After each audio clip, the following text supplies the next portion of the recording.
Another wiring solution from Ground Zero Electronics. So motorcycle shop owner ka ba? Or nagbabalak mag-DIY ng electrical work sa motor mo? So halika, may papakita ko sa inyo. Panoorin nyo tong video na to. So ito, i-demo natin gamit yung isang auxiliary light para lang mabilis tayo.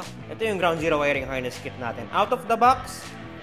So dahil ito yung with passing variant, meron tong passing switch. Tapos yung universal switch na pwede nyo ikabit sa left or sa right. Then yung main harness, mga tubes and terminals, yung cable ties, yung warranty card, at yung isang pares ng Ground Zero stickers. Gamit lang tong mga to. I'm sure lahat naman siguro ng motor nyo merong baterya, positive and negative terminal ng batteries. Ito yung switch natin, pasok nyo lang dito. Tapos dahil nga ito yung with passing variant, so may abang din yung terminal for passing, lagay natin to doon.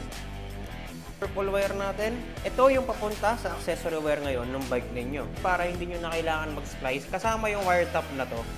Para ito yung magiging pang-connect nyo dun sa accessory wire to. Ipit nyo lang yung accessory wire nyo dyan. Patanggalin lang natin to dito dahil wala naman tayong kailangan pag-connectahan na wire. Direct na lang natin to sa positive. Ngayon, ang kailangan na lang natin dito is i-connect na yung light sets natin. Yung black natin, yun yung ground. And then yung red natin, ayun naman yung high natin. Yung low naman natin is ayun yung white. So ayan, disregard natin yung mode na yellow. Pero nasa sa inyo yun ha. If halimbawa gusto nyo gamitin yung mode nyo na yellow. So kaya tayo may kasamang ganito. Para just in case iwa-wire nyo na to sa motor nyo. Kahit yung gagamitin nyo na pansuot dito, then iinitan nyo siya ng lighter para hindi na kayo gumamit ng electrical tape. Low, saka high. Detachable dyan yung wires para if halimbawa meron kayong switch of your choice, malaya kayong alisin yan dito. So for example, meron namang existing passing trigger yung bike ninyo. Pwede nyo siyang i-connect.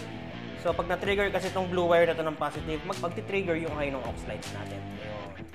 And kung sakali namang yung yellow mode yung gusto nyong gamitin, pwede nyo yung i-reassign. Yan nakadepende na sa inyo kung ano yung preference nyo as rider. Meron na tayo ngayong yellow tapos yung combination natin.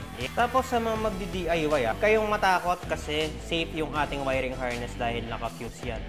So halimbawa, nagkamali kayo. Huwag kayong mag-alala dahil puputok lang yung fuse niyan. At sadyain nating ipag-short circuit natin. Let's go. So hindi na yung gagana kasi nag-cut off na yung fuse. Yun mainly yung purpose ng mga fuse for protection para if may short circuit na dun sa linya, hindi na siya magkukos ng pagkasunog ng motor. Hindi niya nasisirain yung buong wiring kit. Wala na siyang idadamay na iba pa dun sa short circuit. Kaya tayo naglalagay ng fuse. Bili lang din kayo ng bagong fuse. Make sure na same value. So ayun, napalitan na natin ng bagong fuse and gagana na siya ulit. Ganun lang kasimple install tong wiring kit natin. Sa mga interested din pala na mag-wholesale ng product natin or mag-reseller ng mga Ground Zero products natin, open tayo for resellers, dealers. Message lang kayo sa amin and i-assist kayo ng mga page admins natin. Okay? Maraming salamat po.